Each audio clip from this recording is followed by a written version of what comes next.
do you guys think about the whole intent-based networking hype going on in the industry right now? That question comes in from Phil. You might know online as @network_Phil. I think it's an underscore. Anyway, Phil Gravazzi, who familiar to the Network Packet Pushers audience, and he actually did a white paper that's on Ignition about intent-based networking too. So this is a useful question to ask because of the keyword hype.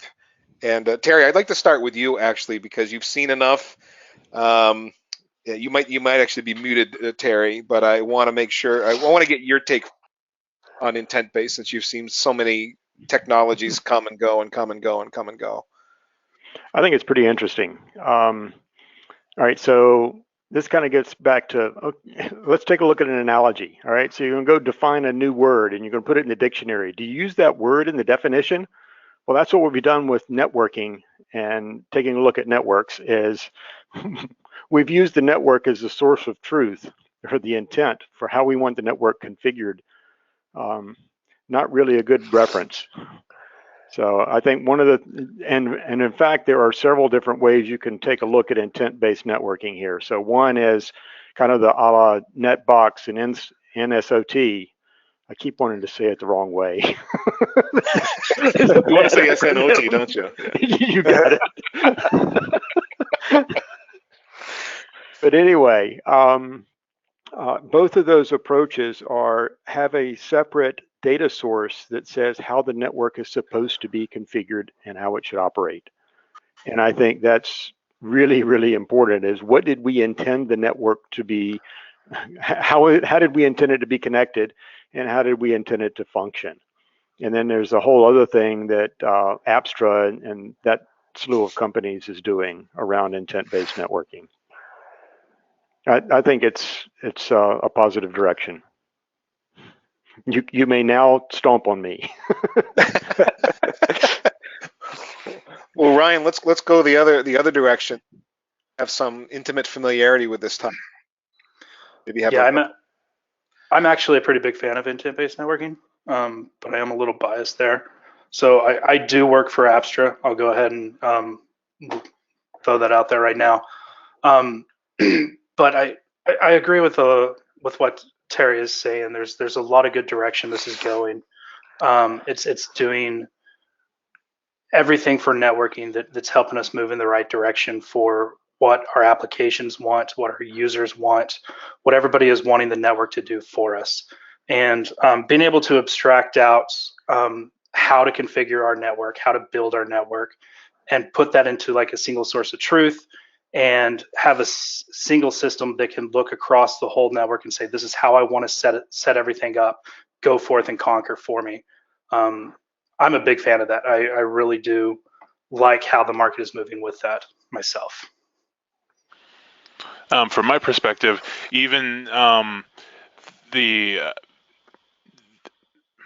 lost my train of thought.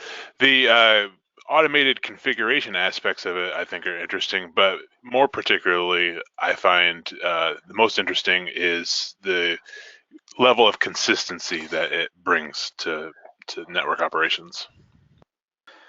Yeah, I guess still though, I gotta say, as someone who gets blasted with marketing and media stuff all the time, it does feel like we're going through a phase of intent washing, where a lot of folks are slapping intent based on different products where it isn't needed. So that's a thing to be wary of.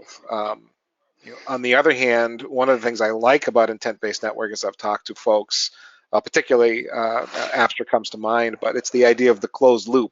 That is, when something has been configured as a result of some policy that's been built, the loop gets closed in that, yes, this is what was configured, and then on an ongoing basis, and this is still the state that the network is in, or is not if something gets changed, and the intent of your network gets brought back into compliance with what your policy intended.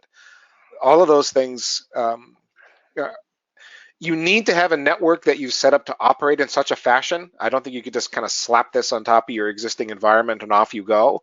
But when you operate with that expectation, there is a certain stability that you're introducing to the network. Hopefully stability that you're introducing into the network if you've got good design.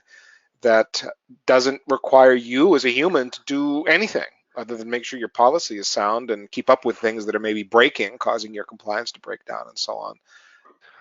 And that's a big deal. Configuring networks by hand artisanally is getting kind of broken, and so getting to the point where we can automate things in a predictable way is a big deal. And true intent-based networking solutions, I believe, are taking us there. Yeah, I agree. You got two sides to that add to it. So think about if you're doing a normal change on your network now, you're going to have your playbooks, you're going to have your scripts. They're going to go out there, you're going to copy paste them or however you implement them into the infrastructure. And then you still got to circle back and do manual validation. Mostly because monitoring systems are only half true at that point in time. You have the changes that still haven't been integrated into the monitoring tools. So you can rely on those some, but you still got to run through and do your manual validation. And that's where you work with tribal knowledge. That's where you work with your own expertise to say, hey, what's supposed to be in the ARP table? What's supposed to be in the routing table? What do these links need to look like? Whereas with intent-based networking, that's what you mentioned with the closed loop, it instantly gets pushed back in there and that validation comes back right away. And so that's a key part there.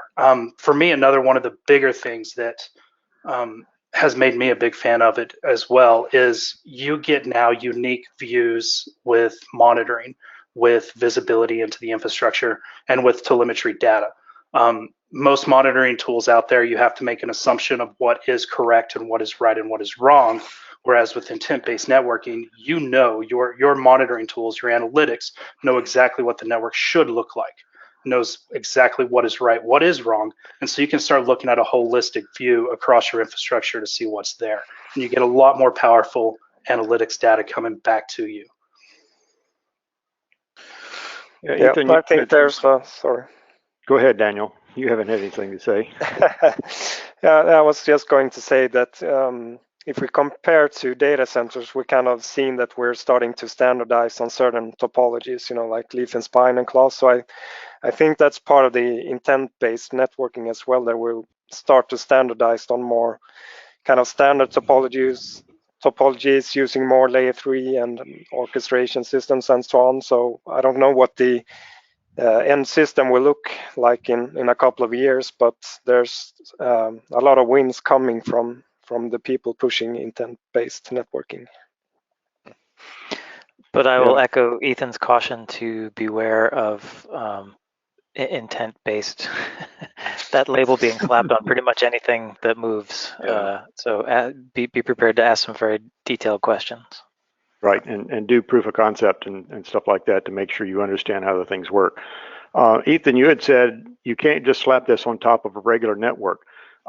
There's a company, Glue Networks, that We know makes Glueware, yeah. the Glueware, right? That makes a pretty interesting product that is for brownfield and helps you make the transition from your existing network into intent-based networking. And Daniel was right on point there. Simplify the network designs. We go in and do network assessments, and people go, okay, so how do we move forward with automation? Well, you need to make your network more standard. Well, it is standard. We only have, let's see, that variation, we only have a dozen variations of a wide area network remote branch. Like, can you make that 2? Yeah. And just because you can doesn't mean you should, in terms of connectivity.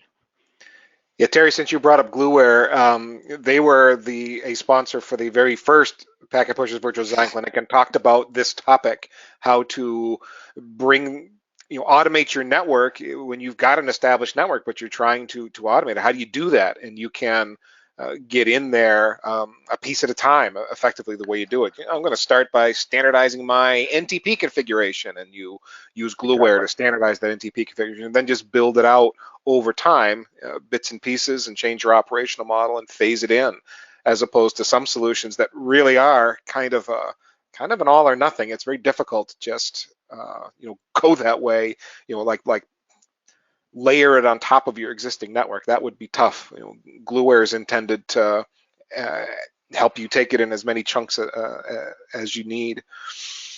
I would also say that folks who are interested we've given some love to Apstra and Glueware. It's also mentioned Forward Networks and Veriflow, who essentially pull configuration data from your network devices and build a mathematical representation of the network that then you can use for that verification component. So check them out too, if you're interested. Yeah, different, right? Solving a slightly different problem, but yeah, they're also interesting, doing things that are are real. They're not doing configuration for you, but they are telling you what is actually out there in a detailed way, and then can tell you whether or not your network is living up to a certain intent or not. And they keep evolving those products. They're both of them are quite powerful. What they do and the scale of the networks that they can parse together.